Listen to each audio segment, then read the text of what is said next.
Dios te bendiga. Gracias, Roberto. Gracias por hacerme la pata. No. Bueno, un placer nuevamente estar compartiendo de la palabra. Como dijo Roberto, a mí me encanta esa parte, me encanta hablar sobre la Biblia, me encanta ver la expresión de las personas cuando entienden la verdad. Le quiero pedir si ustedes que están ahí conectados pueden activar sus cámaras, porque si se puede, pues si no se puede o si no quieren, para poder ver su expresión.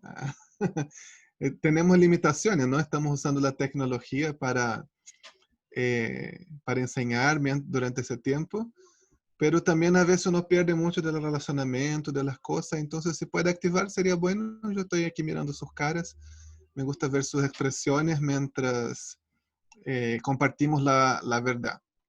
Así que Roberto ya oró, vamos solamente a recordar brevemente lo que vimos ayer.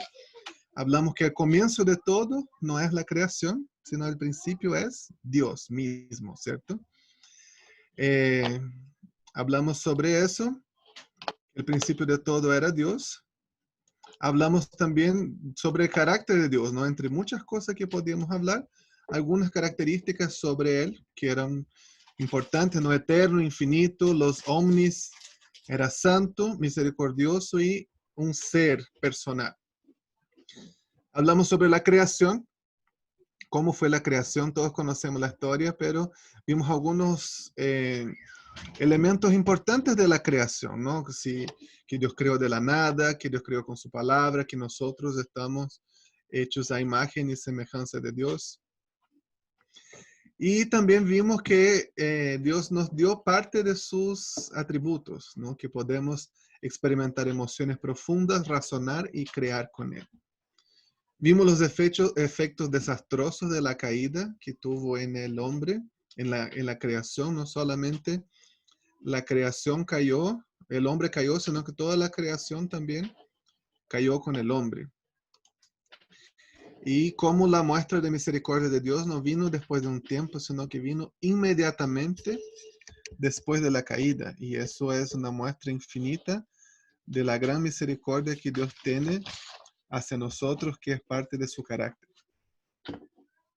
Vimos que luego el pueblo se olvidó de eso y Dios escogió un hombre muy especial llamado Abraham, que de especial no tenía nada, ¿cierto?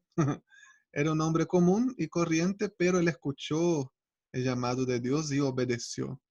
Y eso fue lo que hizo diferencia en su vida. Y Dios hizo un pacto con él de bendecir todas las familias de la tierra. Nos vimos el primer pacto, que cada uno de los pasos del plan de redención era, como se recuerda la ilustración del dibujo, ¿no? De romper el dibujo que era la creación. Entonces cada uno de los pasos era como un pedazo del dibujo que se ponía al lado de otro y se iba pegando nuevamente. Entonces la primera promesa, el primer pacto fue en el Edén, cuando Dios expulsó al hombre y la mujer, pero prometió un redentor. Después vino el pacto con Abraham. Vimos después el pacto de la ley, que como la ley estaba diseñada para ser temporal y mostrar, ¿no? El costo del pecado y que era insuficiente, era algo temporal, pero también como la ley reflejaba el carácter de Dios. Vimos algo sobre la trayectoria del pueblo en la tierra, ¿no? En el tiempo de Josué, después del tiempo de los jueces, y en el tiempo de los reyes, el nuevo pacto que él hizo con David, de un reino eterno. ¿Qué significaría? No era que siempre iba a haber un descendiente de David en el trono de Israel, hasta porque la nación de Israel como nación dejó de existir. Por muchos siglos, no, recién volvió a existir un estado de Israel hace 60 años atrás, algo así, después de la Segunda Guerra.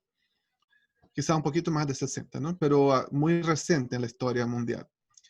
Pero la promesa era que el Redentor sería el descendiente de David que iba a inaugurar el reino de Dios en esta tierra. Y hablamos de que después de Salomón los reinos se dividieron y en ese contexto de un reino del norte con 10 tribus y un reino del sur con 2 tribus, se desarrollan la mayoría de los profetas. El reino del norte fue en su mayoría malo y fue totalmente destruido por Asiria, fueron llevadas a un exilio y jamás volvieron. Entonces las 10 tribus del norte se perdieron y sus descendientes, mezclados con otros pueblos, dieron origen a los samaritanos. Y el reino del sur fue como más o menos, medio malo, medio bueno, igual terminó yendo al exilio. Los profetas los advirtieron, ¿no? Pero fueron a Babilonia, cumplieron su tiempo en el exilio y luego regresaron. Y ahí quedamos, no terminamos con esa reflexión de que el juicio es una expresión también de la misericordia de Dios, ¿no? Es como el juicio es la última expresión de la misericordia de Dios, porque si Dios no ejerce el juicio, nosotros nos autodestruimos. Entonces el juicio también es una expresión de la misericordia de Dios. Y terminamos hablando de eso, ¿no? Del Antiguo Testamento, del retorno. Me gustaría ver algunas imágenes que nosotros no vimos ayer.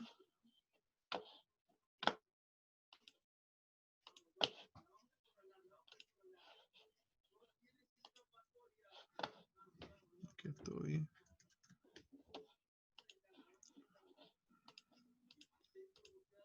Ya. Ayer hablamos sobre los profetas, ¿no? Que ellos advirtieron y hubieron todo tipo de profetas. Y hablamos del exilio.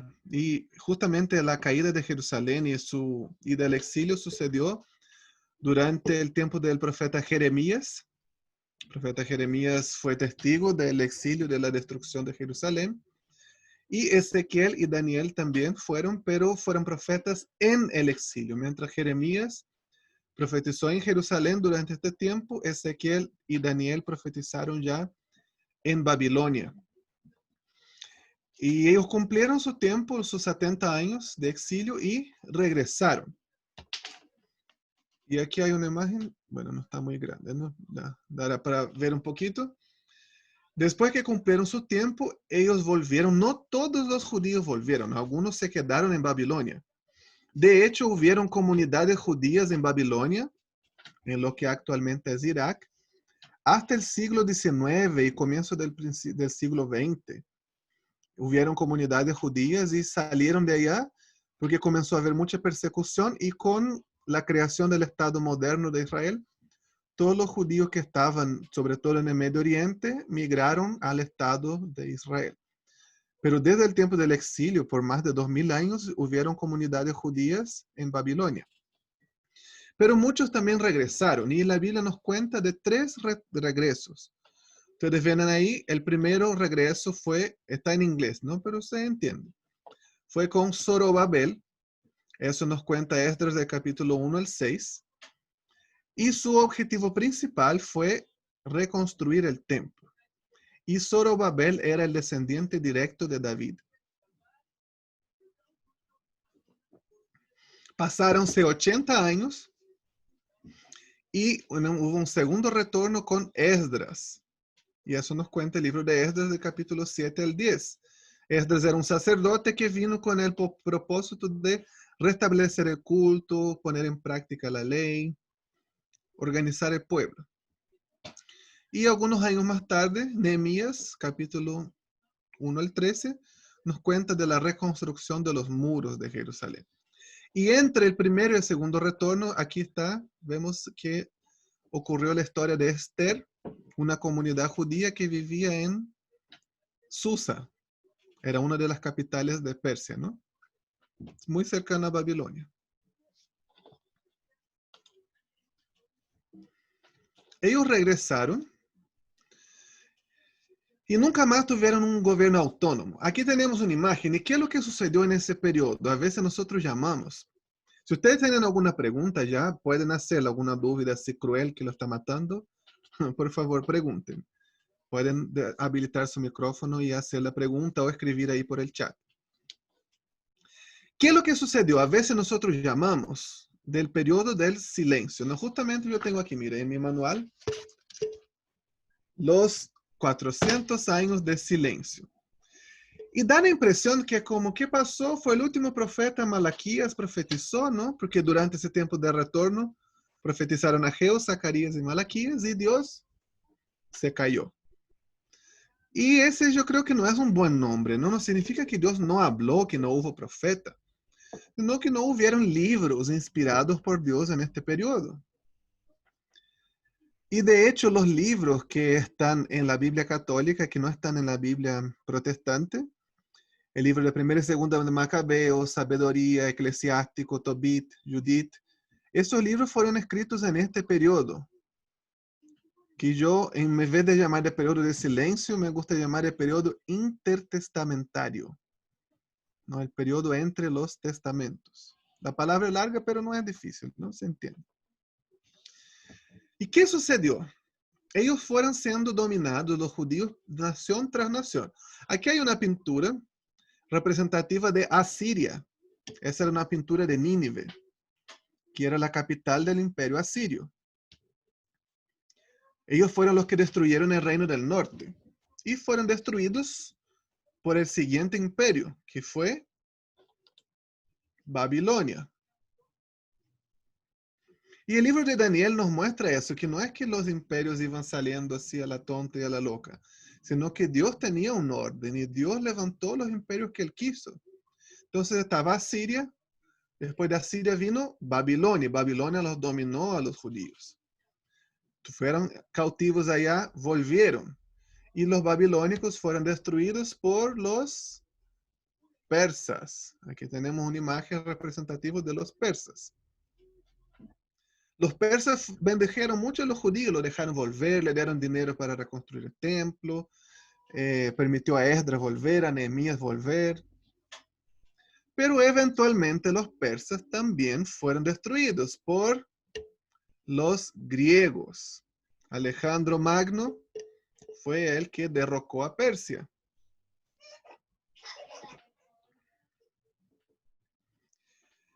Y ahí sucede algo muy interesante que vamos a hablar después, ¿no? Y los griegos eventualmente fueron derrocados por los romanos. Y ahí llegamos al Nuevo Testamento. Pero ¿qué sucedió en ese periodo? No es que fue viniendo uno tras otro y no. Sucedieron muchas cosas.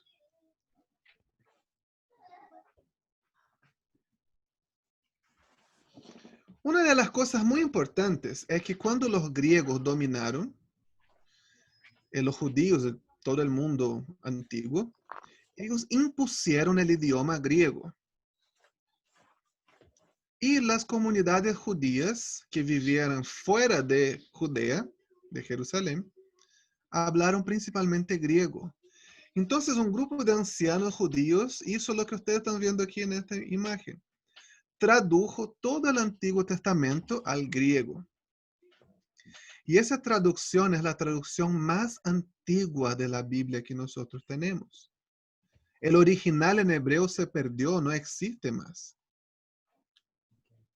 Y esa traducción al griego se llama la Septuaginta.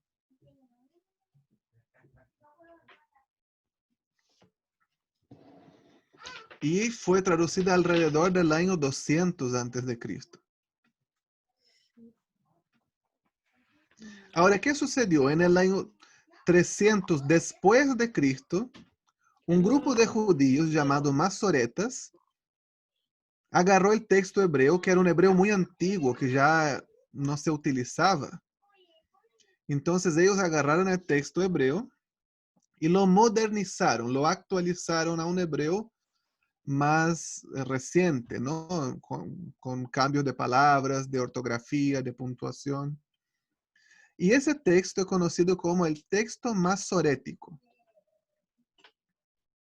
Y esas dos traducciones del Antiguo Testamento son la base de toda traducción bíblica que tenemos en nuestro tiempo. Son de suma importancia la Septuaginta y el texto masorético.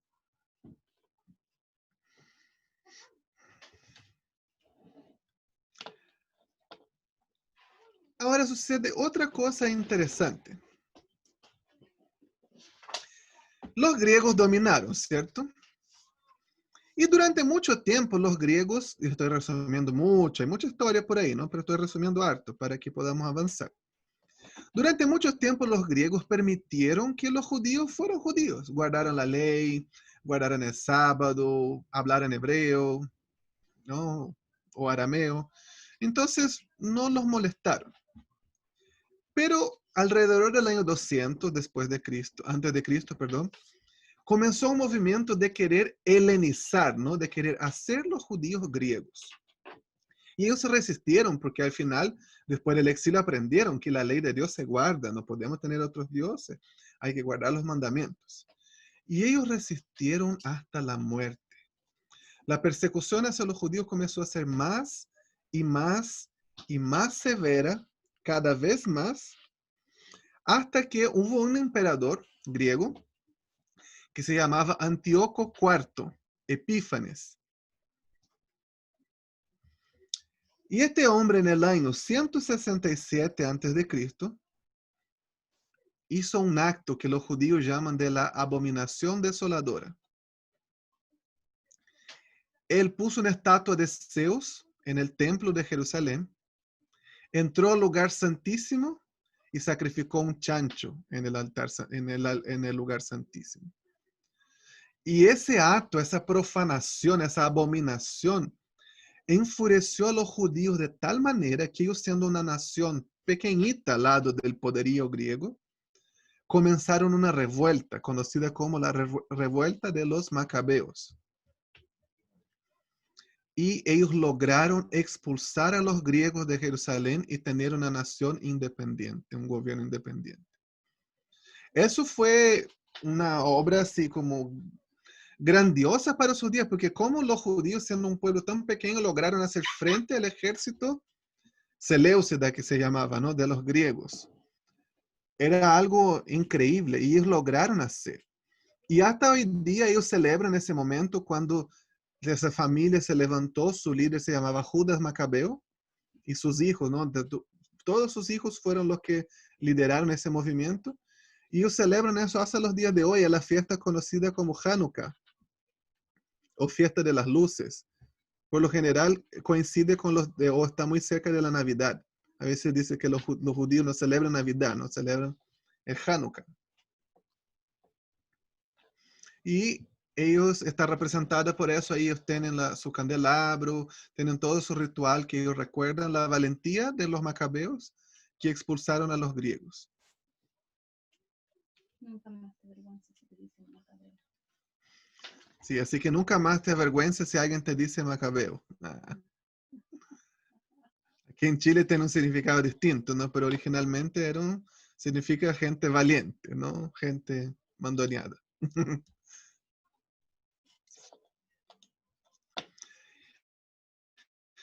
Y en ese tiempo, ¿qué es lo que sucedió? Los judíos lograron tener un gobierno independiente. A pesar de eso, había judíos en todo el mundo y hablando principalmente griego. De hecho, la Septuaginta fue traducida en la ciudad de Alejandría, de Egipto. Y ahora que ellos eran independientes, ¿quién comenzó a ser el líder? Ellos no tenían reyes. Los sacerdotes comenzaron a liderar el pueblo. Y ahí comenzaron a haber problemas, porque los sacerdotes eran líderes religiosos, ellos deberían guiar el pueblo de Dios en la adoración, en la búsqueda de Dios, no en política. Y comenzaron a haber divergencias, disputas o peleas por el poder, traiciones, engaños. Y comenzaron los judíos a separarse. Y surgió lo que nosotros llamamos los partidos políticos del judaísmo. Después vamos a hablar un poquito más de eso. Entonces, aunque eran todos judíos, seguían la misma ley, comenzaron a surgir sectas. Y las más conocidas eran los fariseos y los saduceos. Veían la ley y la manera como deberían ejecutar la ley de manera diferente. Y de ahí fueron surgiendo otros. Después vamos a hablar más de ellos. Pero comenzaron a surgir en este tiempo. Hasta que eso duró alrededor de 100 años, ese periodo de independencia de los judíos, el periodo macabeo. En el año 63 a.C. fueron conquistados por Roma y pasaron a ser una provincia romana.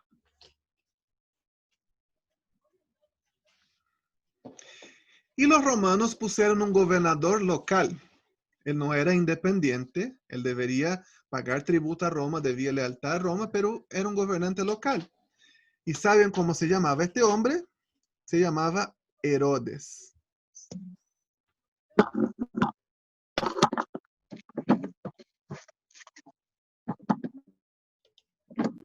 Herodes el Grande. Entonces Herodes, en la Biblia nosotros vemos, en el Nuevo Testamento dice que era un rey. Sí, era el rey Herodes, pero él no era un rey autónomo, era un gobernante bajo el mando de Roma. Ahora piensen conmigo. Esa gente luchó hasta la muerte en el periodo macabeo para no dejar la ley, ¿cierto? Resistieron a la helenización, quisieron guardar los mandamientos, lograron su independencia, fueron valientes, fueron valerosos. Guardaron la ley sobre todo y de tanto miedo que tenían de romper la ley, crearon una ley encima de la ley que fue conocida como la ley oral. Entonces les voy a dar un ejemplo. Hay una ley en Deuteronomio, o en Éxodo me parece que está, que dice, no cocerás el cabrito en la leche de su madre, de su mamá. Entonces esa era una ley, no podían cocer el cabrito en la misma leche de su madre. ¿Qué es lo que ellos hicieron para no correr riesgos? Crearon una otra ley encima de esa, que era, nunca vamos a comer carne con leche. Pero comenzaron a inventar leyes sobre leyes y sobre leyes. Entonces, la carne nunca se va a comer con leche, aunque fuera pollo, por ejemplo. Pero no, tampoco. El pollo no da leche. Nunca van a cocer el pollo en la leche de su madre, pero tampoco no podían. Y comenzaron a separar hasta los cubiertos, los platos. Había un plato para carnes y otro plato para lácteos. Y llegaron aún al punto de una vez que comen carne en un periodo de 6 horas, no pueden comer ningún lácteo, o viceversa. Que hasta hoy día algunas comunidades judías guardan que es lo que se llama el kosher. Entonces ellos crearon leyes encima de las leyes, encima de las leyes, y la ley se volvió casi un ídolo para ellos. Entonces ahora en su mente somos valientes.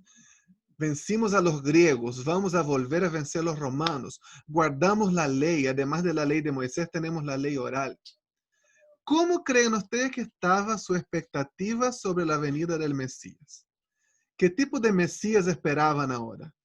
¿Será que esperaban a alguien que venía a aplastar la cabeza de la serpiente y destruir el poder del pecado? ¿Alguien que les venía a salvar de sí mismos, de su pecado, de sus debilidades? ¿O más bien esperaban un salvador político? ¿Alguien que le venía a liberar del yugo romano y devolverle la gloria de los días de David? La esperanza mesiánica cambió. Y ahora, en general, los judíos se creían autojustos, hijos de Abraham, hijos de la promesa. Y creían que estaban salvos por cumplir la ley. Y el Mesías que ellos esperaban no era un salvador del pecado, sino era un salvador político. Era un libertador, un caudillo. Tanto así que cuando llegó el Mesías, ellos no lo reconocieron. Ellos dijeron, no, este Mesías no nos sirve, no queremos este. Queremos un libertador político. Queremos un héroe con una espada que salga matando a los romanos y nos libere. Esa era su expectativa. Pero lo que Jesús vino a hacer fue mucho más allá que eso.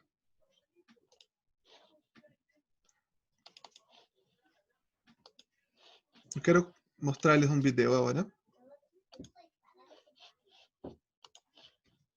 que habla sobre la llegada del Mesías. Ay, espera, no puse sonido.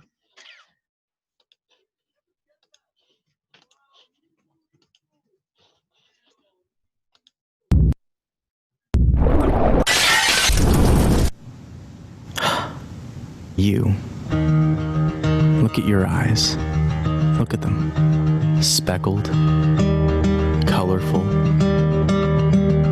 each one unique. And I created every one of them. I created everything. The universe and personality. I made you pure, complex. And every day, I give you life. I love you. But something happened. You cheated on me. La escuela de él. You didn't trust me. You sinned.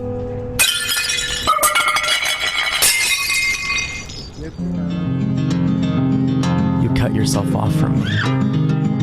And although you're still alive, you were slowly dying. So you looked for other things.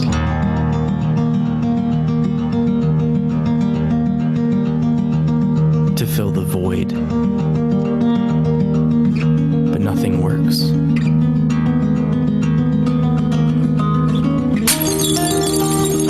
It just kills you faster. And it separates us more and more.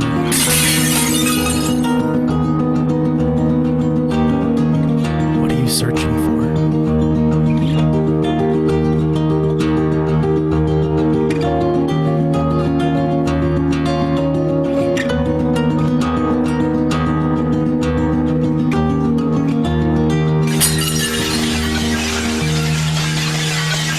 I don't want you to die.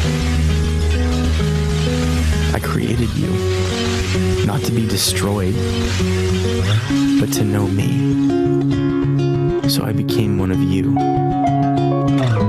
a fragile creation. I was tempted, but I never sinned. I came to save you. You have so many sins, and they have a cost. Someone has to die, you or me. So I took on your sin and traded in my life for yours. And I died in your place.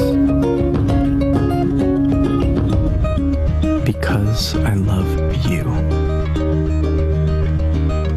Then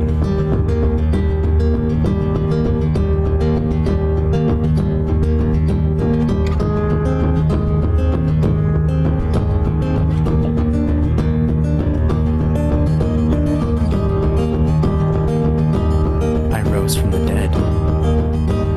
I am the way, the truth, and the life. I am Jesus. I'm not here to condemn you. I came to bring you back to life. Rely on me. I will forgive you and give you eternal life.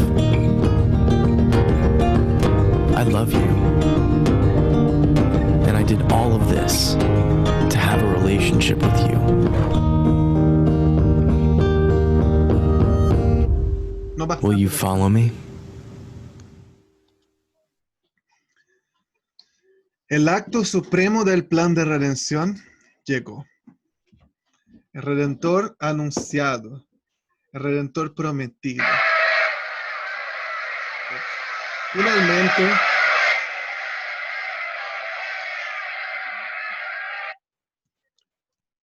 perdón, el Redentor anunciado, prometido, finalmente vino. La promesa fue cumplida. Y él vino de manera muy diferente de que como la gente lo esperaba. Esperaban un rey. Y vino descendiente de personas pobres. Esperaban que naciera en un palacio en Jerusalén. Y él nació en un pesebre en Belén, un pueblucho, un villorio, una aldea muy pequeña. Esperaban que su nacimiento fuera anunciado a los nobles, a los sumos sacerdotes. Y su nacimiento fue anunciado a los pastores que estaban por ahí. Esperaban una familia importante. Y el rótulo de ilegítimo, la historia de la virgen que concibió un hijo, siempre rondaron los rumores alrededor de la familia de Jesús. El silencio de las escrituras sobre la vida de José nos hace pensar que él murió a temprana edad. Y desde una perspectiva humana, Jesús también fue un huérfano de padre. Nunca se casó, nunca acumuló bienes o riquezas y nunca tuvo ningún título oficial en su pueblo, en su nación.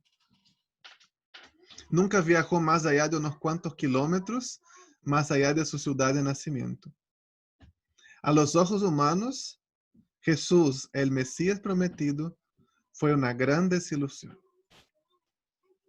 La enseñanza de Jesús no estuvo basada en acciones externas, en la ley, en las obras de la ley, como esperaba la gente, sino más bien en las motivaciones e intenciones del corazón.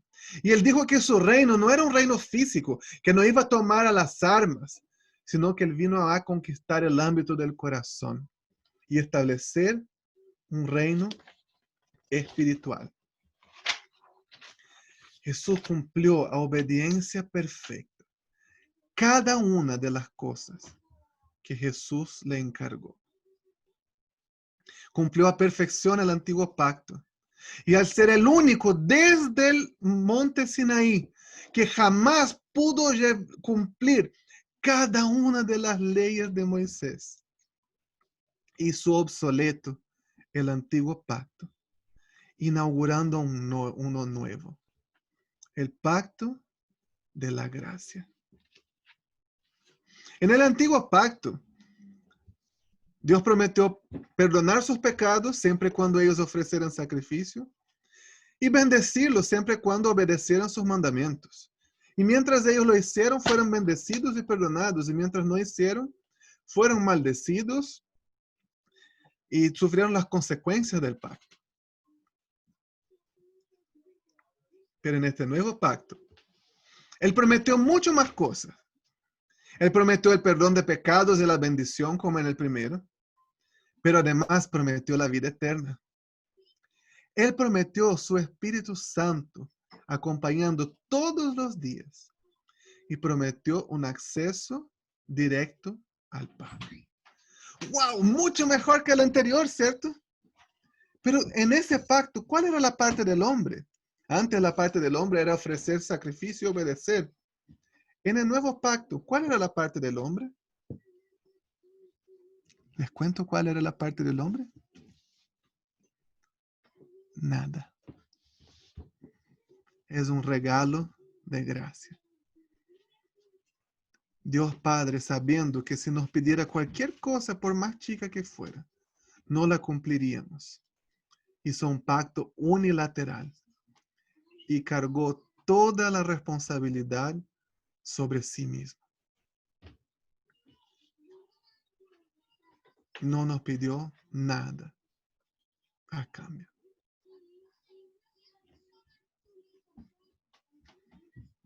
Y dijo, todo aquel que confiese que Jesucristo es el Hijo de Dios, el Salvador, inmediatamente tendrá la vida eterna. La mayoría de las religiones o cosmovisiones del mundo dicen que uno tiene que hacer cosas, tiene que hacer buenas obras, y quizás uno ni sabe si va a alcanzar la salvación hasta que se muere y va a enfrentar el juicio divino. Pero Jesús dijo que inmediatamente todos aquellos que confiesan que Él es el Señor y Salvador, tienen la vida eterna. Él derrama su vida, derrama su sangre sobre nosotros y nos hace nuevos. Esa es la conclusión. Mira, imaginen que esos somos nosotros. Eso era la vieja creación. ¿Y qué es lo que ha hecho el pecado? Nosotros vimos las consecuencias desastrosas del pecado, ¿no? Sobre nuestras vidas. Y el pecado manchó la creación de Dios, la contaminó. El pecado dejó un efecto desastroso. Pero Jesús, cuando viene a la tierra, al morir por nuestros pecados, Él derramó su vida sobre nosotros y nos limpió.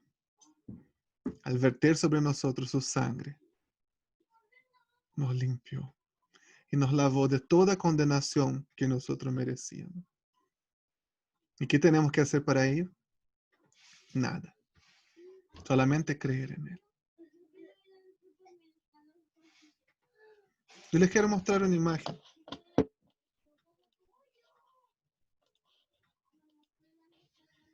Imagina que eso es nuestra vida. Aquí tenemos el momento de nuestro nacimiento y el momento de nuestra muerte, el fin de nuestros días por esta tierra. O si el Señor Jesús vuelve antes, como ha prometido, pero aún así nuestros días en esta tierra van a terminar, ¿no? Lo que suceda primero. Y aquí estamos nosotros ahora, en nuestra trayectoria, en nuestra caminata. Pero desde que nosotros nacimos, desde temprana edad, nosotros hemos cometido pecados, ¿cierto? Aquí tenemos las flechitas rojas representando el pecado. Pero hubo aquel día glorioso que se nos fue revelada la cruz. Nos encontramos con Él y fuimos reconciliados con el Padre. Y Él nos dio la certeza de la vida eterna inmediatamente, al momento que creímos y confesamos que Él es nuestro Señor y nuestro Salvador. Y Él nos lavó y nos perdonó de todos nuestros pecados. Pero nosotros hemos seguido pecando desde aquel día, ¿cierto? Y aunque Él nos lavó y nos perdonó, nuestra naturaleza, nuestra carne, sigue inclinada al mal y hemos seguido pecando. Y desde el día de hoy hasta el fin de nuestra trayectoria por esta tierra, nosotros vamos a seguir pecando. Ahora yo les pregunto, en ese día en la cruz, cuando nos reconciliamos con Él, cuando Él nos reconcilió, nos perdonó nuestros pecados. ¿De cuáles nos perdonó? ¿De estos aquí? ¿De los primeros?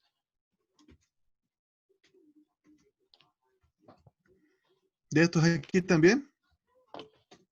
¿Y de estos últimos?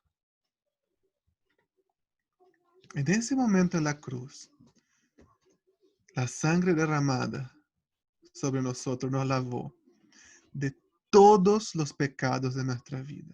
Él es omnisciente, ¿cierto? Él es eterno, Él conoce el futuro. Y en aquel momento, Él nos perdonó de los pecados que habíamos cometido hasta este momento, de lo que hemos cometido desde nuestra reconciliación hasta ahora, y aún de los pecados que vamos a cometer desde hoy día hasta el final de nuestras vidas. La sangre de Jesús se derramó y nos lavó de todos nuestros pecados. Wow. ¿Cómo yo puedo comprender algo así? ¿Sabe qué significa, querido hermano? Aquí está nuestra vida hoy día, ¿cierto? Estamos nosotros. Si yo voy y cometo un pecado, Él no me mancha más como antiguamente y se borra. Yo sigo pecando porque mi naturaleza es inclinada al mal. Y sigo pecando, sigo cometiendo el mal, haciendo errores. Pero eso ya no me domina. Porque su sangre sobre mí me borra de todos mis pecados. Me lavó de todos los pecados de mi vida. Y el pecado ya no puede más destruirme, dominarme. Gloria a Dios por eso. Alabamos a nuestro Señor por esto. Porque Él vino y sin merecer nos dio vida. Me gustaría que nosotros orásemos por un minuto.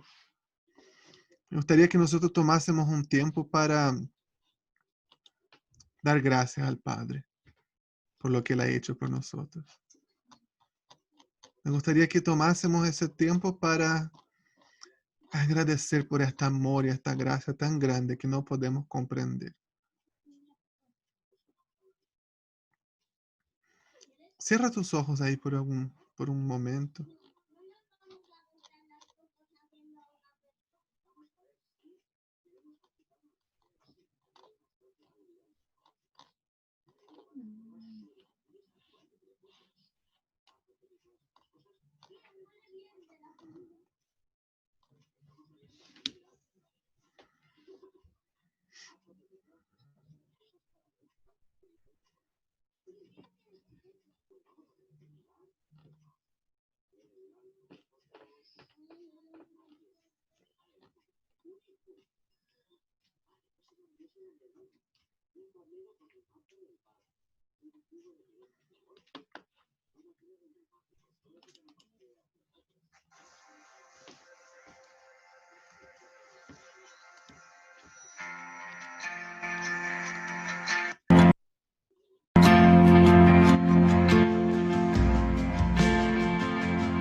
El Cordero que sufrió traicionado fue, el peso de nuestra maldad fue puesto sobre él.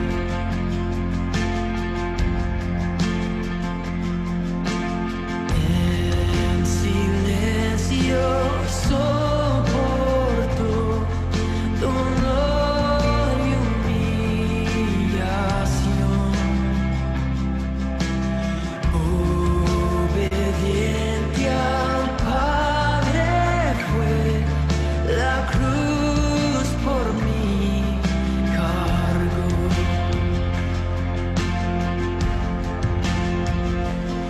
En aquella cruz me salvaste, derramaste allí tu amor.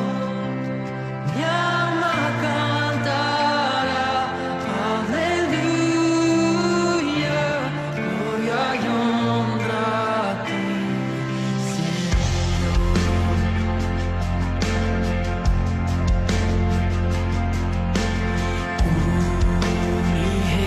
Unigénito de Dios, viniste a redimir y perdonar a todo aquel que se acerca a ti. En aquella cruz me salvaste, derramaste allí. Gracias, Jesús, porque la ley fue cumplida. El hombre y Dios fueron reunidos. El paso más importante del plan de redención y de la historia de la vida tomó lugar en la persona de tu Hijo, que vino y se entregó en una muerte tan cruel, pero tan grande, tan enorme amor tuvo por nosotros.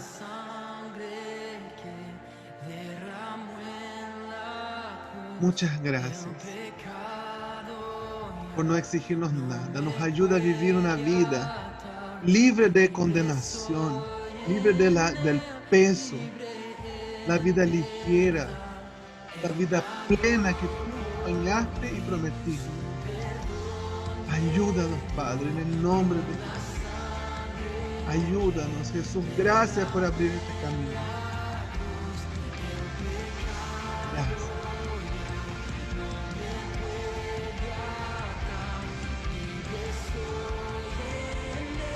Jesús fue descendiente de la mujer que vino, fue herido en el talón, pero en su muerte y resurrección aplastó la cabeza de la serpiente y destruyó el poder del pecado que nos hacía. Él también fue el descendiente de Abraham, que vino y a través de su muerte y resurrección bendijo a todas las familias de la tierra. Él tomó el lugar del sacerdote, el mediador entre el hombre y Dios, el que nos permite entrar en la presencia del Padre, pero también tomó el lugar del animal, la víctima inocente, murió por el culpable, el manso, el sin mancha, que derramó su sangre para lavar y redimir. Él fue el descendiente de David que inauguró un reino eterno. Tiene principio, pero no tiene jamás. Él prometió su Espíritu Santo. Él prometió que va a volver. Y va a restaurar todo.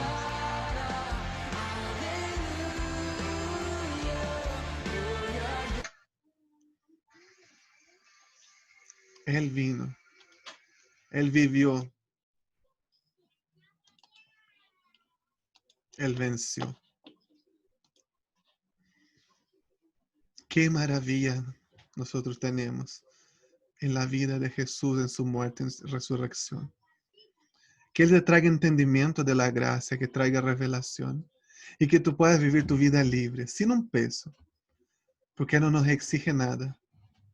Y que nuestra vida no sea tratando de pagarle o en condenación, sino sea una respuesta a ese gran sacrificio de amor. Amén. Pero Jesús se fue, pero Él dijo que iba, pero nos iba a dejar otro consolador.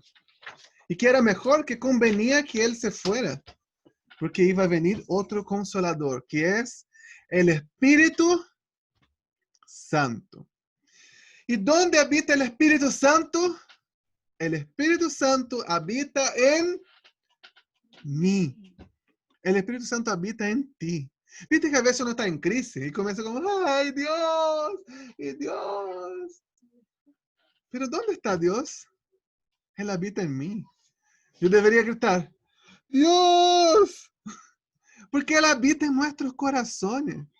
Y fue ese día, en la fiesta de Pentecostés, Jesús subió a los cielos y dijo, aguárdenme en Jerusalén. Y se pasaron algunos días. Y me imagino que, no sé, terribles habrán sido estos días para los discípulos, ¿no? Para no solo los 12, sino para los que seguían a Jesús. Y ahora, ¿qué vamos a hacer? Y justo vino la fiesta del Pentecostés, también conocida como fiesta de la cosecha. Y estaban todos reunidos en un solo lugar, cuando de repente vino del cielo un viento impetuoso que llenó el lugar donde ellos estaban, y lenguas como de fuego pararon sobre sus cabezas, y cada uno comenzó a anunciar la buena noticia del Evangelio en otros idiomas. Salieron del lugar donde estaban, y he aquí había en Jerusalén judíos de todas partes del mundo, partos, medos, elamitas, babilónicos, arabios, sirenos, romanos, cretenses, gálatas, de Chipre, y cada uno escuchó las buenas nuevas de la muerte y resurrección de Jesús en su propio idioma. Y la fiesta de la cosecha promovió la primera gran cosecha de la iglesia de Cristo. Y es algo tan lindo entender eso. Es algo tan simbólico. Jesús se fue al cielo. Y pasaronse algunos días y el Espíritu Santo vino en la fiesta de Pentecostés. Era una fiesta que la ley judía exigía que aun los judíos que vivían fuera deberían ir a celebrarla en Jerusalén.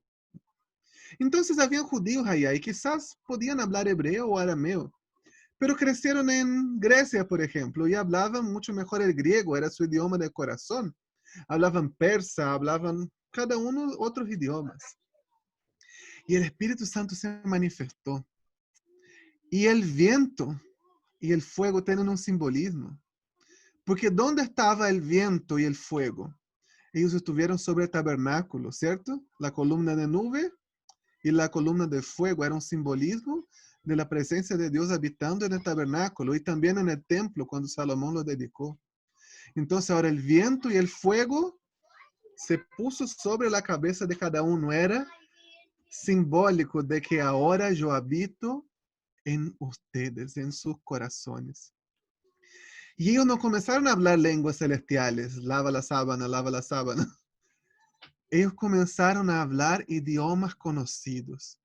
Y los judíos que estaban ahí empezaron a escuchar las buenas nuevas en griego, en persa, en cretense, en cada uno en su propio, en latín, en su propio idioma. Y en ese día fueron bautizados más de 3,000 personas. El Espíritu Santo es el poder. El Espíritu Santo nos da poder. Esa es la palabra en griego, es dunamis. Dunamis es la misma raíz que viene de dinamita. Es como, si uno piensa en dinamita, te da la sensación de poder, ¿cierto? Ese es el Espíritu Santo, es el poder, es la fuerza lo que nos motiva. Fue el poder del Espíritu Santo que revistió, que hizo que Pedro, un pescador, un hombre iletrado, un hombre súper arrebatado, pudiera mandarse la prédica de su vida y que se convirtieran 3,000 personas. Fue el poder que hizo que esos 12 hombres jamás volviesen a Galilea, sino en 25 años alcanzaron todo el imperio romano y prácticamente todo el mundo conocido de ese tiempo. Fue este poder que hizo que ellos pudieran operar milagros, sanidades. Es el poder. El Espíritu Santo es poder.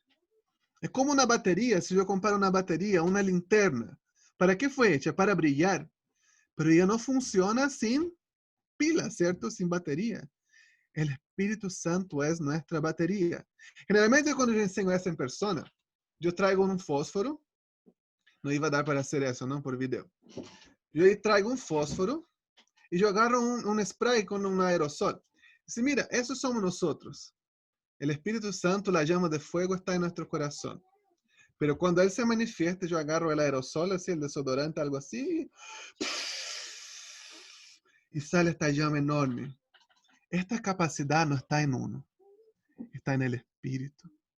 El Espíritu Santo nos hace hacer cosas sobrenaturales, nos da capacidades, nos equipa, nos transforma, nos convence. Es poder. Y ese poder está disponible para nosotros también. Basta permitir que Él se manifieste en tu vida. Amén. Hablemos un poco sobre la función del Espíritu Santo. La Biblia nos habla muchas cosas. Dice que Él mata los deseos de la carne, da vida a nuestro cuerpo, nos confirma como hijos de Dios, es nuestro abogado, intercede por nosotros, nos da un nuevo nacimiento, nos santifica, mata los deseos de la carne. Pero hay dos cosas muy específicas que la Biblia nos habla sobre el Espíritu Santo. Dice que el Espíritu Santo produce en nosotros fruto. Y cuando uno habla de fruto, ¿qué es lo que uno piensa? ¿Para qué sirve un fruto? Cuando uno habla de un fruto, puede significar también un resultado, ¿cierto? Ah, es fruto de tu perseverancia. Pero un fruto también alimenta, ¿cierto? Nutre. Y a veces nosotros hablamos los frutos del Espíritu. La palabra dice el fruto del Espíritu. Siempre comparo como una naranja. Una naranja tiene gajos, ¿cierto? Cada gajo compone un fruto. El fruto del Espíritu, ¿qué es? Gálatas nos dice que es amor, alegría, paz, paciencia, amabilidad, bondad, fe, mansedumbre y templanza o dominio propio. Hermanos, piensa conmigo. ¿Qué son esas cosas? Amor, paz, fe, templanza, amabilidad, amor. El fruto del Espíritu es el carácter de Dios manifiesto en nuestra vida. La obra del Espíritu Santo en ti, tu relacionamiento con Dios a través del Espíritu Santo va a producir en tu vida el carácter de Dios. ¿Y para qué sirve el fruto? Para alimentar. Cuando el carácter de Dios se manifiesta en tu vida, tú vas a alimentar lo que están a tu alrededor. Y el mundo tiene hambre del carácter de Dios. El mundo tiene hambre de amor, porque hoy en día nadie ama más que a sí mismo. El mundo tiene hambre de paciencia. ¿Quién tiene paciencia hoy en día? El mundo necesita amabilidad. El mundo necesita fe. Además, algo que me gusta mucho es el ejemplo de la naranja, ¿no? O de la mandarina. ¿Ya pelaste una mandarina con tus manos? Tus manos quedan pasadas todo el día, ¿cierto? Así es el Espíritu Santo, así es el fruto. Si uno está dentro de algún lugar, no sé, en una casa, en un cuarto, en el metro, en el bus, y alguien pela una mandarina, todo el lugar donde está, se siente el olor, ¿cierto? Yo estoy aquí con esa mandarinita, siento el olor, alimenta, influencia, edifica, es dulce, tiene vitaminas. El Espíritu Santo, la dejé con ganas, ¿no? El Espíritu Santo nos alimenta. El Espíritu Santo, el carácter de Dios en nosotros, va a alimentar y bendecir los que están a nuestro alrededor. Va a influenciar con el aroma, va a influenciar con las actitudes, va a alimentar, va a nutrir.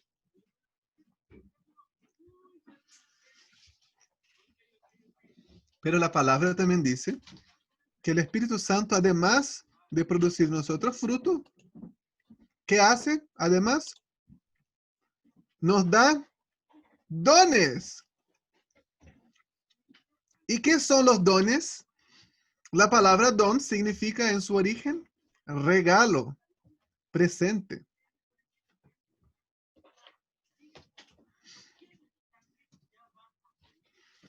Nosotros tenemos varios textos en el Nuevo Testamento que hablan sobre los dones del Espíritu Santo. Primera de Corintios 12, todo el capítulo 12 casi habla de los dones. Romanos 12 también. Y Efesios 4. Son 3 textos que hablan de los dones del Espíritu Santo. ¿Y para qué sirven los dones del Espíritu Santo? Sirven para bendecir, equipar el cuerpo de Cristo, para edificar la iglesia. ¿Cuáles son los dones que nosotros conocemos? ¿No? Por ejemplo, uno es el don de sanidad. ¿Para qué el Espíritu Santo me va a don de sanar? ¿Para abrir una clínica y hacerme rico? No, para sanar a los que están sufriendo en el cuerpo. El don de profecía. ¿Qué es profecía? Anunciar la palabra de Dios, para dar palabra a aquellos que no tienen esperanza. El don de pastor, de guiar a las personas en el camino correcto, de maestro, de enseñar las verdades eternas, de evangelista, de comunicar esa buena noticia. El don de operar milagros, de hacer cosas milagrosas. El don de la fe, no habla del don, hay un don de la fe. Una cosa es la fe que todos necesitamos para salvación y para relacionarnos con Jesús. Pero hay gente que tiene un don de la fe, que Dios le da una palabra y de la nada levanta 10 millones de pesos. ¿Y de dónde salió eso? Es un don del Espíritu Santo. Hay muchos dones que la Biblia nos habla. El don de lenguas o de interpretar lenguas para edificar nuestro espíritu, para declarar las palabras de Dios en el ambiente donde nosotros estamos. El don de liderazgo. El don de dar. Hay gente que Dios le da mucho. ¿Para qué? Para que tenga mucho, no. Para bendecir a los que no tienen. El don de exhortación. Viste que hay gente que, no sé, es como que te da un palo, una paliza, pero te lo da con amor y tú sales bendecido de la paliza. Es el don de la exhortación. Ir directo al punto, pero hacerlo así con el objetivo de transformar. El don de servir. Los dones son para bendecir el cuerpo de Cristo. No son para la edificación personal. Ahora, un don es un regalo, ¿cierto? Y hay 2 cosas importantes en el regalo. ¿Quién escoge el regalo? ¿El que recibe o el que da? El que da, ¿cierto? Así también son los dones, no lo elijo yo. El Espíritu Santo elige cuál don me va a dar. Y otra cosa, si yo les doy algo. Aquí tengo un juguetito de mis hijos. Toma, te doy. Ay, te portaste mal, te lo quito. ¿Uno hace eso? No, porque que se le da y se lo quita, le sale una jorobita. No hacemos eso. ¿Por qué? Porque una vez que yo regalé, no es mío más. Es de la persona que yo regalé. Así son los dones del Espíritu Santo. Él nos da y no nos quita si nosotros pecamos, si nosotros nos portamos mal. Son regalos que Él nos da. A veces hacemos mal uso de estos regalos, pero no nos va a quitar. Ahora yo quiero que ustedes piensen algo conmigo. Los dones son presentes, ¿no? ¿Qué yo hago para recibir el don? Nada, me lo dan. Ahora, el fruto, ¿cómo se consigue el fruto? Con trabajo. ¿Cómo yo llego a tener un fruto, no? Tengo que sembrar, tengo que arar la tierra primero, tengo que sembrar, tengo que regar, tengo que podar. Y con tiempo yo voy a lograr tener el fruto. El fruto del Espíritu no se produce de un día para otro en nuestra vida. El carácter de Dios no se manifiesta con varita mágica, así como, te convertiste, ahora eres virtuoso. El fruto se produce con tiempo. Y el fruto alimenta, muestra el carácter de Dios. Ahora, si les pregunto eso, ¿qué deberíamos buscar más nosotros? ¿Los dones o el fruto? Deberíamos buscar mucho más el fruto, ¿cierto? ¿Y por qué muchas veces buscamos más el don? Deixa de comer. Me dá. Deberíamos buscar el fruto para alimentar a los que están a nuestro alrededor. El Espíritu Santo está en nuestra vida. El Espíritu Santo quiere hacer grandes cosas y capacitarte para hacer algo que tú ni siquiera te imaginas que puedes hacer. Créalo y Él lo hará. Créelo y Él te va a llevar a lugares que tú ni te imaginas.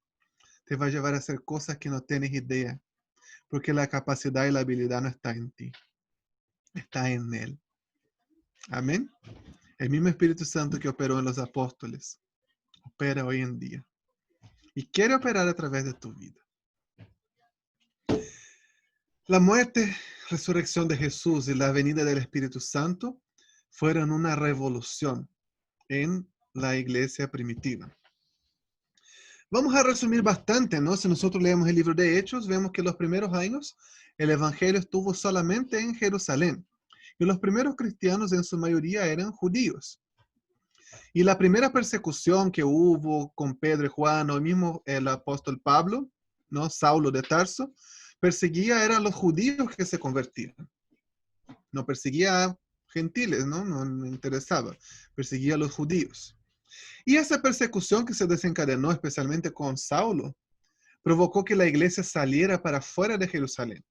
Y hubieron los primeros creyentes samaritanos, leemos eso en Hechos capítulo 8, y luego los primeros creyentes gentiles, cuando Pedro va a la casa de Cornelio. Y Cornelio, no, Pedro dice, yo soy judío, estoy en la casa de un gentil, o sea, no puede hacer eso. Y Pedro le comienza a hablar de Dios y ellos reciben el Espíritu Santo. Y yo imagino que Pedro queda así como marcando ocupado, dice, ¿qué onda? Y al final dijo, si el Espíritu Santo se manifestó en los gentiles, ¿quién soy yo para decir algo en contra? Y el evangelio comienza a crecer y vemos en el capítulo 12 y 13 de Hechos que el evangelio llega a una iglesia muy importante que se llamaba la iglesia de Antioquía, que fue la primera iglesia de mayoría gentil. Habían más cristianos no judíos que cristianos judíos. Y esa era la iglesia donde participaban de su liderazgo Saulo y Bernabé. Y esa iglesia envió Saulo, también conocido como Pablo, a cada uno de sus viajes misioneros. El libro de Hechos se centra básicamente en el ministerio de Pedro y de Pablo, especialmente el de Pablo. Y la Biblia no nos cuenta el final de los apóstoles, solamente nos cuenta de la muerte de Judas Iscariotes, el que traicionó a Jesús, y de Santiago, de Jacobo. En Hechos dice que Herodes lo mandó a matar. Pero la tradición judía nos habla de la muerte de cada uno de ellos, ¿no? Los escritos de la iglesia primitiva, de los padres de la iglesia, nos hablan de la muerte de cada uno de ellos. Según la tradición judía, Pedro fue crucificado en Roma durante la persecución del emperador Nerón. Y él dijo que no era digno de ser crucificado como su maestro y pidió ser crucificado boca abajo, así como al revés. con los piecitos para arriba. Pablo fue decapitado en Roma porque era ciudadano romano, no podía sufrir una muerte violenta. Andrés fue crucificado también en Grecia. Tomás fue muerto por la espada en India. Mira, aquel que dudó de la resurrección de Jesús llegó hasta la India predicando, donde fue muerto por la espada. Felipe fue ejecutado en Cartago. Mateo fue acuchillado en en Etiopía. Natanael fue desollado en el sur de Arabia cuando le sacan la piel. Eso es ser desollado. Jacobo fue apedreado en Siria. El otro Simón, viste que había Simón Pedro y el otro Simón, Simón el Celote, fue asesinado en Persia. Matías, el que fue escogido para reemplazar a Judas, fue quemado en Siria. Y Juan fue el único de los apóstoles que no murió como mártir. Pero en Éfeso él fue aprisionado y le echaron aceite hirviendo encima. Pero él sobrevivió sin ningún daño y fue condenado a un campo de trabajo forzado que es conocido como la isla de Patmos, donde él recibió la revelación del Apocalipsis. Era una mina, un campo de trabajo forzado. Y se cree que murió muy, muy viejito. Y todos los apóstoles murieron en el primer siglo. El último se cree que murió fue Juan entre los años 90 al 100 después de Cristo. Y una vez que murieron los apóstoles, sus discípulos fueron conocidos como los padres de la iglesia o patristas. Y estos, los escritos de ellos son los que nosotros tenemos la mayoría, que dicen, ellos vieron cuáles eran las epístolas que eran inspiradas por Dios, los evangelios que eran auténticos, dijeron quiénes fueron los autores de los evangelios, hablaron mucho de lo que nosotros tenemos en la iglesia primitiva, vinieron de sus escritos. Quizás algunos de ustedes hayan escuchado por ahí, ¿no? Sus nombres. Por ejemplo, Ireneo, Clemente, Tertuliano, Hipólito, Orígenes, Cipriano, Gregorio Traumaturgo. Esos fueron hombres que tomaron el liderazgo de la iglesia, Eusebio, y escribieron mucho de lo que nosotros sabemos sobre la iglesia primitiva. Y el cristianismo primitivo. No le mencioné, Apocalipsis fue el último libro escrito, alrededor del año 90 al 100. Toda la iglesia primitiva estuvo marcada por mucha persecución. Y esa persecución fue real. En los 3 primeros siglos, hasta el año 312 después de Cristo, los cristianos fueron perseguidos en algunas veces más, otras veces menos. El primer emperador que persiguió fue Nerón, después Domiciano, y esos son durante los tiempos aún del Nuevo Testamento. Pero después siguieron otras persecuciones con Trajano, Séptimo Severo, Decio. Y el último de ellos fue Diocletiano. Entre sus prácticas para alumbrar los jardines de los palacios se hacían antorchas humanas con los cristianos. Les tiraban a las arenas, les lanzaban a las arenas contra los gladiadores. O a veces le cosían pieles de corderos, de animales, y los lanzaban a las fieras. Y es importante nosotros saber que eso fue real. Fue verdad. Durante los 3 primeros siglos de la iglesia, muchos cristianos murieron. Perdieron todos sus bienes, vivieron en catacumbas, se escondían, vivían solos, lejos de sus familias. Y algo interesante es que al final en la segunda mitad del siglo III, después de Cristo, 280, por ahí, 250, dice la historia que hubo una gran plaga en Roma, una pandemia, como algo que estamos enfrentando hoy en día, ¿no? Y cuando alguien se declaraba infectado, su familia, los romanos, lo lanzaban afuera de las ciudades para morir. no había médico, no había remedio, lo expulsaban para morir. ¿Y sabe quiénes cuidaron de estas personas? Fueron los cristianos. Esa gran plaga que surgió en Roma, y los padres de la iglesia decían que tenían que cuidar, tenían que tratarlos, cuidar de estas personas.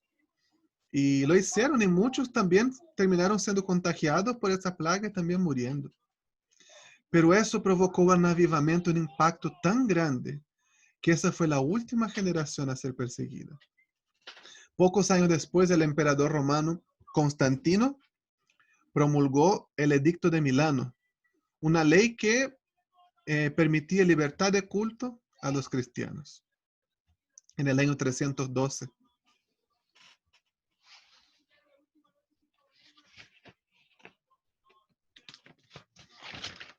Hay historias de muchos mártires célebres que murieron en ese tiempo.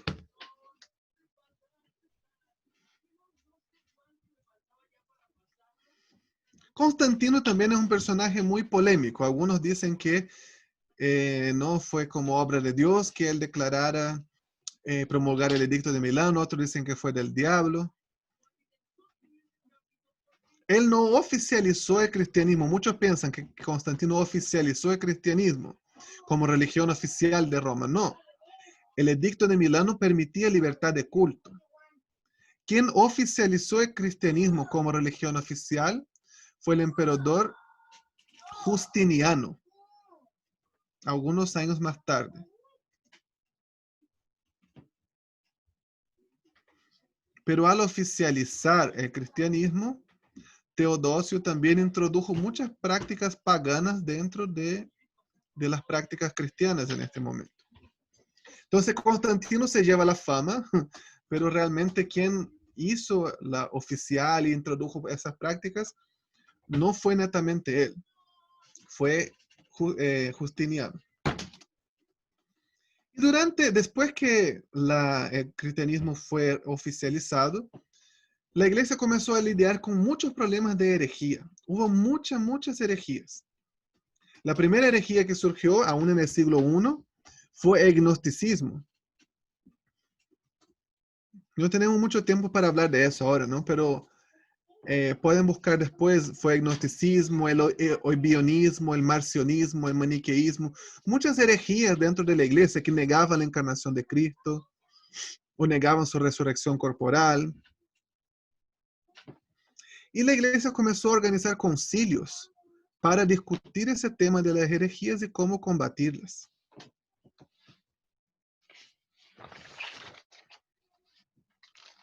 Y durante ese tiempo también se encargó, como el cristianismo se oficializó, se encargó una traducción de la Biblia para el latín, que era el idioma oficial de Roma. Y esa traducción también es muy importante hoy en día, que es conocida como la Vulgata Latina.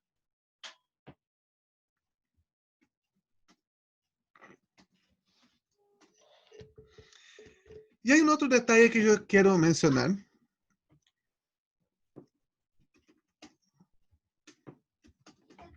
Que sucedió también alrededor del año, fines de los años 400, 500 después de Cristo, que fue la figura del Papa. El obispo de la iglesia de Roma siempre fue un hombre muy respetado. No era la ciudad más importante del mundo. Pedro y Pablo murieron ahí, muchos fueron perseguidos. Entonces el obispo de Roma siempre fue muy respetado. Al igual que el obispo de Cesarea, el obispo de Antioquía, de Alejandría, eran muy conocidos. Pero el de Roma tenía un respeto muy grande. Y sucedió que con la decadencia del Imperio Romano, los bárbaros comenzaron a invadir el imperio. Y vino una tribu bárbara conocida como los vándalos. Invadieron a Roma y el emperador huyó. Y ellos atraparon al emperador e iban a destruir la ciudad. Y el obispo de Roma fue e intercedió con ellos y dijo, por favor, no lo destruyan. Estos hombres habían sido evangelizados también por misioneros cristianos, entonces ellos accedieron a no destruir la ciudad, la saquearon y se fueron. Y sin el emperador, ¿quién quedó siendo el gobernante de Roma? El obispo de Roma, que llegó a ser conocido como el Papa.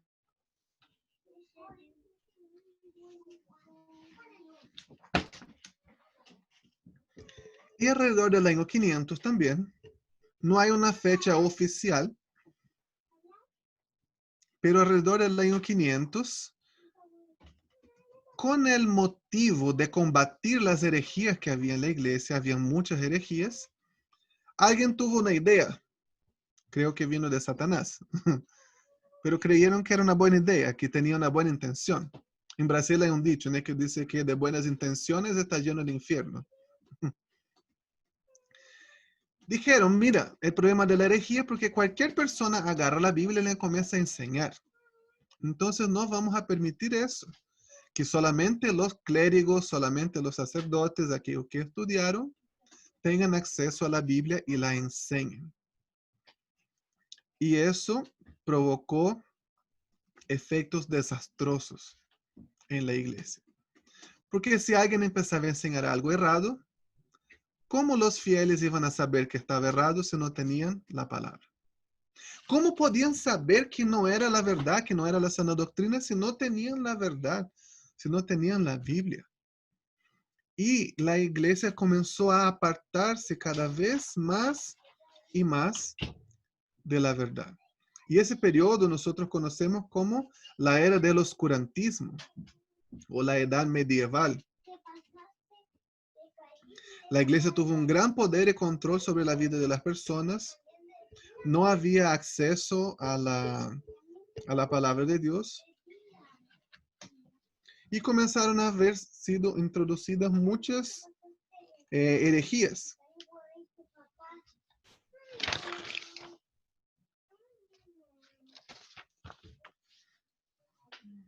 Algunas teologías introducidas en este tiempo fueron la penitencia, que para el perdón de pecados tenían que pagar una penitencia. La oración a los santos, la adoración a las reliquias, la doctrina del purgatorio.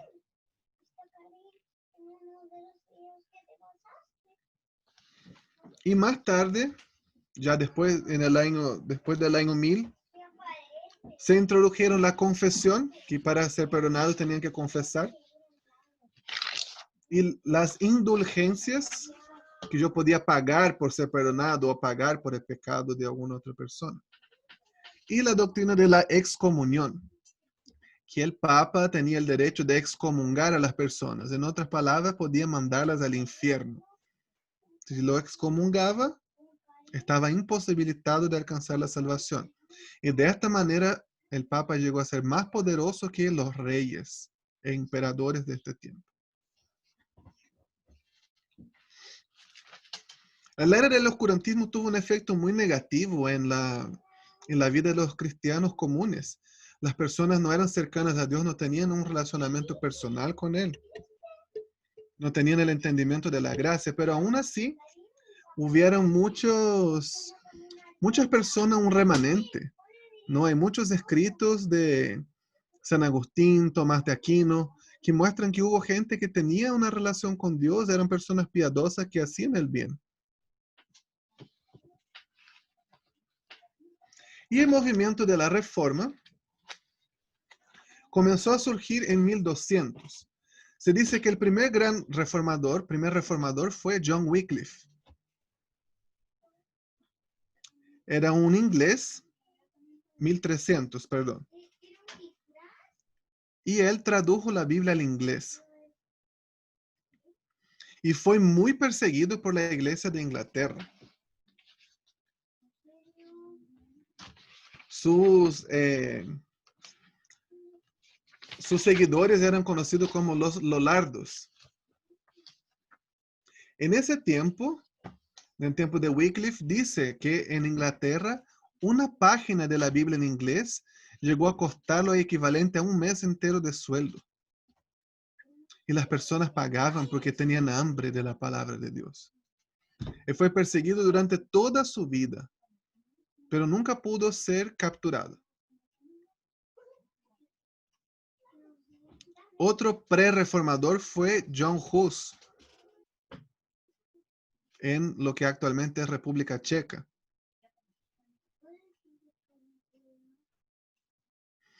Martín Lutero, lo que todos nosotros conocemos, ¿no? Se dice que fue el movimiento inicial en 1517 cuando clavó las 95 tesis en la puerta de la catedral de la iglesia de Wittenberg.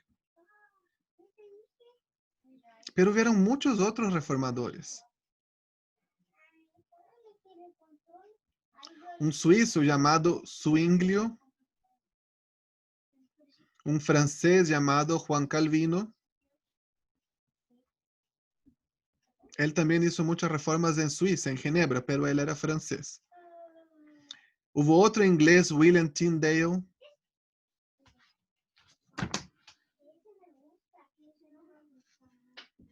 Pero básicamente lo que yo les quiero decir es que la reforma trajo cambios al cristianismo.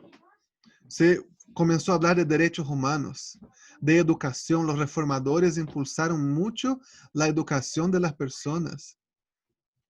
Hay evidencia de que el primer colegio de mujeres de la historia fue fundado por Juan Calvino en Ginebra. Los reformadores que huyeron de la persecución en Europa y se establecieron en Estados Unidos fundaron universidades. ¿Sabían ustedes que las universidades de Princeton, de Harvard, de Yale, las más famosas de Estados Unidos, fueron fundadas por reformadores que huyeron de la persecución de Europa? Y hoy en día eso es totalmente ignorado. Hubo ética de trabajo y prosperidad, avances en la ciencia y grandes movimientos misioneros a lo largo de todo el mundo. Uno de los primeros, de la primera llegada de los reformadores en América Latina ocurrió en 1540, cuando los seguidores de Juan Calvino en Ginebra mandaron misioneros en ese momento a Río de Janeiro para hacer una colonización protestante ahí. El movimiento no duró mucho tiempo, todos ellos fueron muertos y asesinados, pero hubieron grandes movimientos misioneros en todo el mundo después de la Reforma.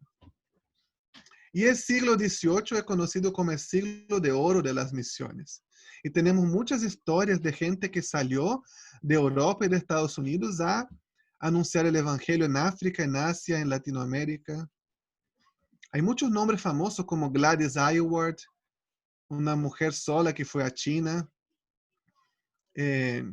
como William Carey en India. Muchos nombres.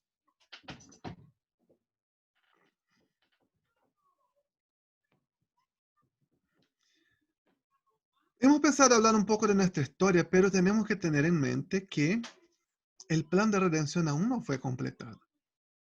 La obra de Jesús en la cruz inauguró el reino de Dios, pero Él dijo, yo voy a volver. Y mientras yo no vuelvo, les dejo el Consolador. Y aún hay una promesa que falta, ¿cierto? ¿Y cuál es? Su segunda venida. Él prometió que va a volver. Yo quiero pasarle un video corto de la segunda venida.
She'll be okay.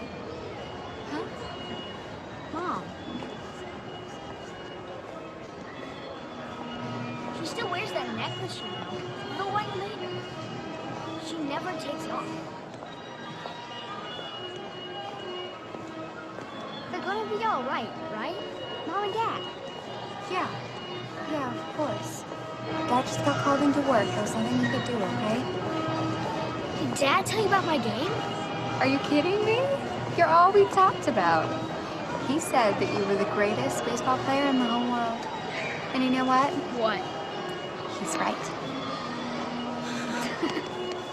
I love you. I missed you, buddy.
Nos vamos a dejar el video hasta ahí. Si yo les pregunto, cuando vemos un video como ese que habla sobre la segunda venida de Cristo, ¿qué impresión eso te da? ¿Qué sentimiento produce en ustedes ver un video como ese? ¿Alegría?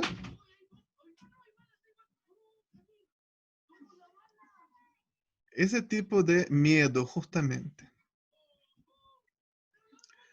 Muchas veces nosotros vemos la segunda venida de Jesús desde la perspectiva del miedo. ¡Ah! Aquel día va a ser terrible y se va a llevar uno. Y como muestra ahí en la película, ¿no? Y los autos van a chocar y los aviones van a caer y va a quedar un caos y el diablo, el anticristo va a estar suelto en el mundo. Y uno tiene miedo. Pero ¿será que la Biblia, cuando habla de la segunda venida, habla desde una plataforma del miedo? Es una promesa. Y es una promesa que aún falta. Pero ¿sabe cómo la segunda venida nos muestra? La Biblia nos muestra la segunda venida con esperanza. Nosotros debemos mirar ese día glorioso con esperanza. El libro de Apocalipsis, por ejemplo, fue escrito durante una persecución muy grande del emperador Domiciano. ¿Y cuál era la idea del apóstol Juan? Era como, mira, les voy a contar el final de la película, como les voy a dar spoiler. Al final, Jesús vence. El final de la película es la victoria del Cordero. El Cordero va a vencer, va a destruir a Satanás y va a restaurar este mundo a su gloria inicial, a la gloria inicial de la creación. Y vamos a estar delante de Él adorándolo. El libro de Apocalipsis habla tanto sobre adoración. Y vamos a estar adorándolo por el resto de nuestros días. ¡Wow! Nosotros debemos mirar la segunda venida con esperanza. Muchos de nosotros, yo creo que todo cristiano que se respete, todo canuto que se respete, en algún momento pensó que se quedó, ¿cierto? ¿O fui solo yo? En algún momento llegó a la casa y no había nadie, o despertó y no había nadie en la casa y pensó, ¡ah! Es rapto, y me quedé. Y a veces vemos eso como miedo. Yo tenía terror de la segunda venida. Pero un día el Señor me mostró que no debo tener miedo. Debo tener esperanza. Debo anhelar aquel día porque la vida es difícil, ¿cierto? Nosotros hemos pasado por días muy difíciles. Nosotros miramos las noticias, miramos el mundo y hoy, ¿qué perspectivas tenemos? No hay muchas perspectivas de cosas buenas, de mejoras. Hay muchas enfermedades.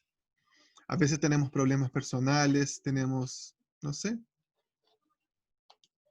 Y es difícil, pero debemos tener esperanza de que Él va a volver. Y Él va a restaurar todas las cosas. Y cuando Él venga, si alguno tiene alguna enfermedad, ya no va a más tener. Si tiene algún dolor en alguna parte de su cuerpo, ya no tendrá. Si tiene una pena muy grande en su corazón, va a desaparecer. Ya no va a haber más sufrimiento, no va a haber más hambre. Y la Biblia dice que Él secará toda lágrima de nuestros ojos. La Biblia dice que vamos a estar plenos delante de Él en su presencia, adorándolo por siempre, en la eternidad. Yo anhelo ese día. ¿Qué es lo que nosotros sabemos de la segunda venida? Les voy a decir algunas cosas y con eso ya terminamos. Sabemos que va a ser personal, en cuerpo y visible. No va a ser como, oye, chuta, ¿cuándo fue la segunda venida? La perdí. Oye, ¿será que alguien la grabó? ¿La puede ver por YouTube? Porque no sé, no vi cuando aconteció.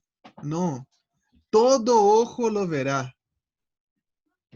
Dice que tenemos que estar listos. Prepárense, tenemos que estar listos. Dice también la Biblia que tenemos que predicar el Evangelio hasta que Él venga. Y que tenemos que vivir vidas santas mientras lo esperamos.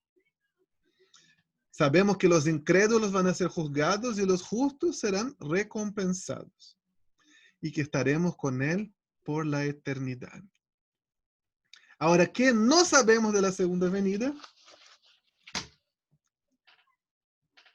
No sabemos cuándo.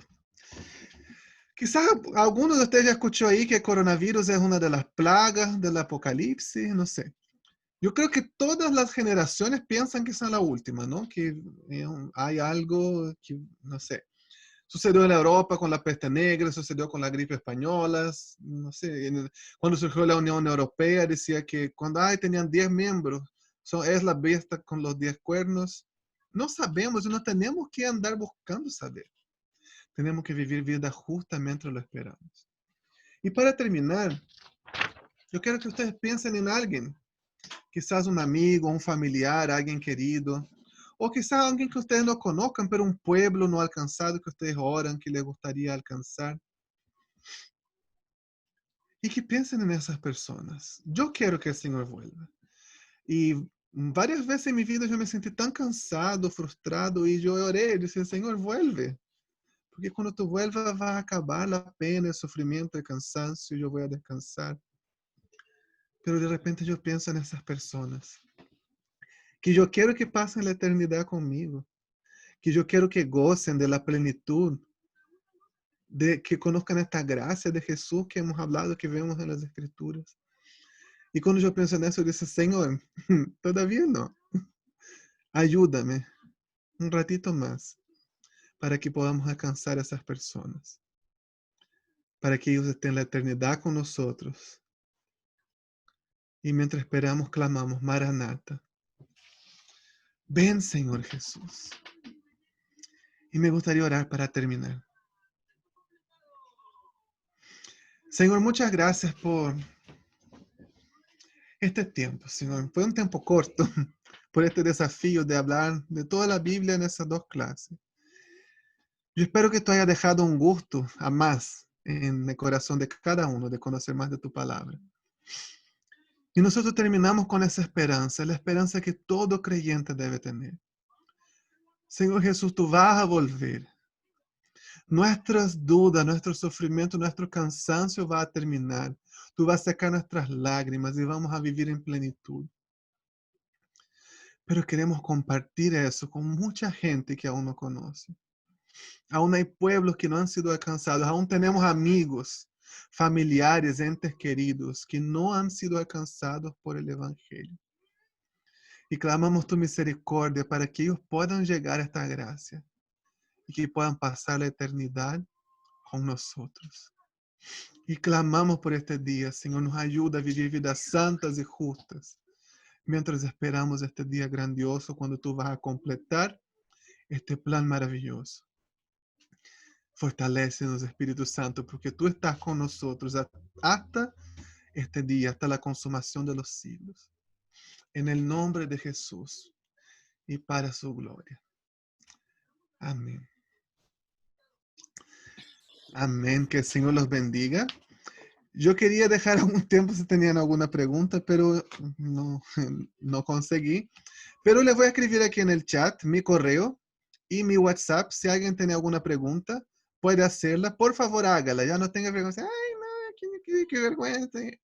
No sea tímido, porque los tímidos no heredarán el reino de los cielos. No, mentira. Tal vez no le responda en el momento.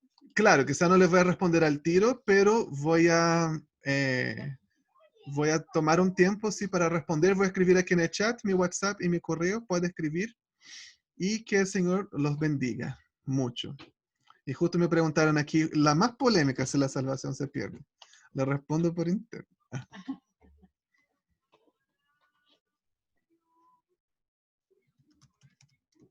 Dale, amigo. Muchísimas gracias por tu clase. De verdad, estoy acá con la Caro, algunos de los chicos, y comentábamos la clase. Quería salir corriendo a tener un tiempo a sola en un momento, de verdad, es súper confrontador, sobre todo lo de la gracia. Bueno, igual lo vimos la semana pasada en el libro de Gálatas, en estudio bíblico. Yo creo que algo Dios me quiere decir con respecto a eso. Y bacán como continuar meditándolo. Y de verdad, wow, es bacán. Como a lo largo de toda la historia, como el Señor se ha querido revelar, tanto en su rol como Padre, como Hijo y como Espíritu Santo. De verdad es maravilloso. Gracias, porque fue una excelente clase, la disfruté mucho. Y creo que cada uno quienes estuvimos oyéndote podemos decir lo mismo. Y que corazón coreano de nuevo. El mejor tutor. Gracias. Bueno, yo puse ahí mis datos, ¿no? En el chat, el correo, el WhatsApp. Igual me pueden buscar también en, no sé, pues en Facebook, en Instagram. Síganme. Denme like. No, bro. Pero a veces es más fácil por ahí también. Y hay un canal de YouTube que yo pongo videos de estudios bíblicos también. Entonces lo pueden buscar ahí también. Pueden ver algunas clases que yo puse ahí. Así que, y mira, hay dos preguntas buenas aquí en el chat que yo les voy a responder después. Escríbanme ya y yo les respondo sobre el rapto y sobre la salvación. Y muchas gracias por la oportunidad. De nada, gracias a ti por estar con nosotros. Bueno, quiero dar la oportunidad a dos personas para que puedan contarnos qué Dios les habló, cómo quedan después de esta clase, y ya los tenemos previamente identificados. El primero es Felipe Medina. Queremos escucharte, Felipe, que nos puedas contar. Y bueno, y también si tienes un agradecimiento a Tulio por lo que fue la clase, también tienes libertad para hacerlo.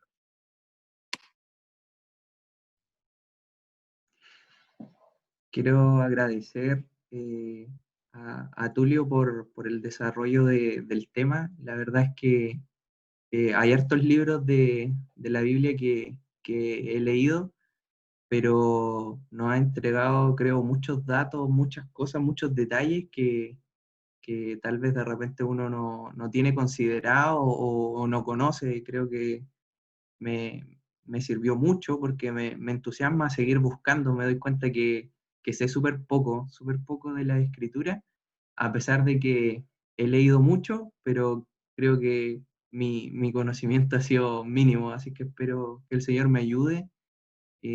Agradezco nuevamente la enseñanza de Tulio, muchas gracias, porque de verdad que ha sido de bendición para mi vida. Me faltó cuaderno para poder seguir tomando apuntes, así que muchas gracias. Gracias, amigo.